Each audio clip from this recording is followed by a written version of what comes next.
कावड़ यात्रा के लिए पूर्वी दिल्ली में सुरक्षा के कड़े बंदोबस्त, डीसीपी ने बताया खास इंतजाम। कावड़ यात्रा के दौरान सुरक्षा और व्यवस्था के लिहाज से पूर्वी दिल्ली सबसे संवेदनशील क्षेत्र माना जा रहा है, क्योंकि हरिद्वार से जल लेकर आने वाले अधिकांश कावड़िए यहीं से दिल्ली में प्रवेश करते हैं और विभिन्न राज्य की ओर बढ़ते हैं। पूर्वी दिल्ली के डीसीपी अभिषेक दानिया ने बताया कि यात्रा सुचारू और सुरक्षित रखने के लिए पुलिस ने व्यापक इंतजाम किए हैं।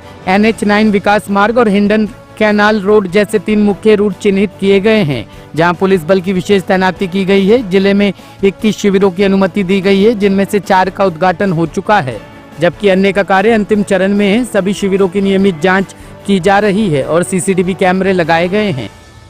देखिए, जैसा कि आप जानते हैं कि जो ये सावन का हमारा जो मंथ है, ये 11 जुलाई से शुरू हो गया है और इसके तहत हर साल की तरह जो है हमारे जो श्रद्धालु हैं वो कावड़ लेके आते हैं हरिद्वार से, जिसमें गंगा जल वगैरह लेके आते हैं। जहाँ तक पूर्वी ज़िले का सवाल है, तो हमारा एक बहुत ही इम्पॉर्टेंट ज़िला है इस कावड़ की दृष्टि से, क्योंकि जितना भी मैक्सिमम जो कावड़ श्रद्धालु आएंगे वो मैक्सिमम जो है ईस्ट ज़िले के थ्रू दिल्ली में एंटर करेंगे और उसके बाद जो है ये अपने अपने स्थान की तरफ जाएंगे, इंक्लूडिंग नोएडा और हरियाणा की तरफ। इसके लिए हमने 3 जो मेजर रूट्स हैं उनको हमने आइडेंटिफाई कर रखा है। इसमें सबसे इम्पॉर्टेंट हमारा NH9 जो नेशनल हाईवे वाला रूट है, ये है नंबर 1। नंबर 2 हमारा विकास मार्ग है और नंबर 3 हमारा जो हिंडन कैनाल के साथ जो हमारा रूट जाता है वाया गाज़ीपुर, नियो अशोकनगर, और उसके बाद जो श्रद्धालु हैं वो चीला बॉर्डर के थ्रू नोएडा और आगे साउथ ईस्ट डिस्ट्रिक्ट की तरफ जाते हैं।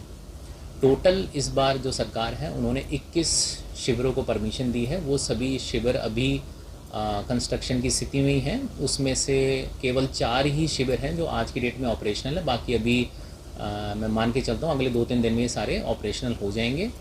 इन सभी शिविरों का हम प्रॉपर ऑडिट करा रहे हैं। यहाँ पर CCTV की व्यवस्था, जो रूट है उस रूट को डेली हम सैनिटाइज़ कर रहे हैं, इसकी डेली चेकिंग हो रही है ताकि किसी भी तरह की कोई इसमें बदमाशी ना की जाए। साथ ही साथ हमने जो हमारे ट्रैफिक के भी हमारे स्टाफ है उनके साथ भी हमने समन्वय बना रखा है। आप जानते हैं क्योंकि ये सभी श्रद्धालु जो है रोड के किनारे चलते हैं, तो इसके तहत हमने पूरे रूट की जो है अलग अलग जो इम्पॉर्टेंट हमारे स्ट्रेचेज़ हैं वहाँ पर हमने बैरिकेडिंग की सुविधा भी कर रखी है।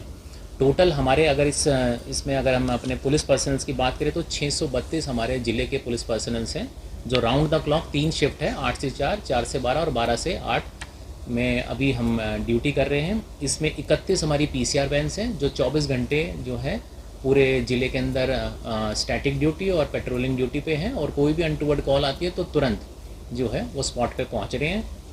इसमें 8 हमारी प्रखर वैन है। ये बेसिकली हमारी anti terror point of view से कि किसी भी तरह का अगर कोई आर्म्ड इंट्रूजन या किसी भी तरह की कोई घटना होती है तो उसको ये काउंटर करेंगे। 87 हमारी मोटरसाइकिल पेट्रोलिंग है जो ज़िले में निरंतर जो है 24 घंटे पेट्रोलिंग कर रही हैं।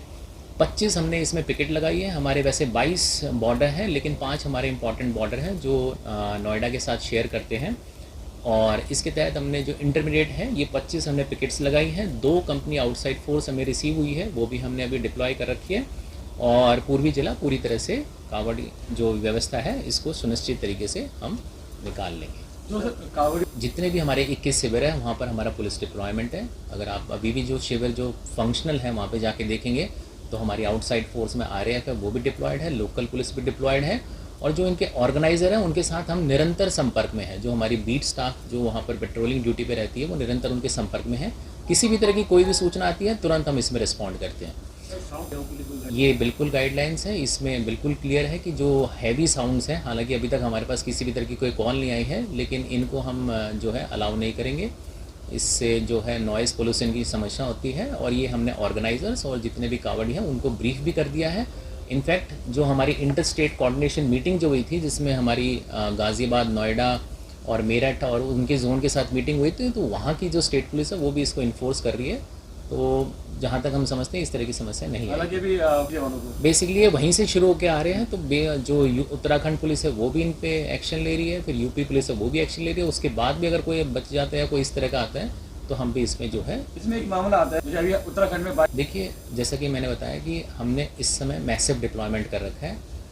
इसमें इम्पॉर्टेंट यही होता है कि अगर कोई भी घटना होती है, मैं कहूँगा कोई भी अगर दुर्घटना भी होती है तो उसमें जो हमारा रिस्पांस टाइम है वो फास्ट होना चाहिए। अगर पुलिस तुरंत मौके पे पहुंच जाती है तो वो सिचुएशन को कंट्रोल कर लेंगे। हाँ, ये ज़रूर है कि कई बार सिचुएशन इस तरह की, जैसा कि आपने बताया उत्तराखंड में, मैंने भी उसको फुटेज में देखा है।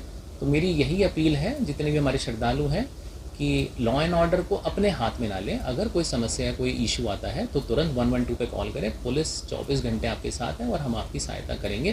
पर अपने हाथ में लेके लॉ एंड ऑर्डर लेके अपना सोल्यूशन निकालना, ये बिल्कुल गलत है। उसमें फिर हम आपके अगेंस्ट भी एक्शन लेंगे।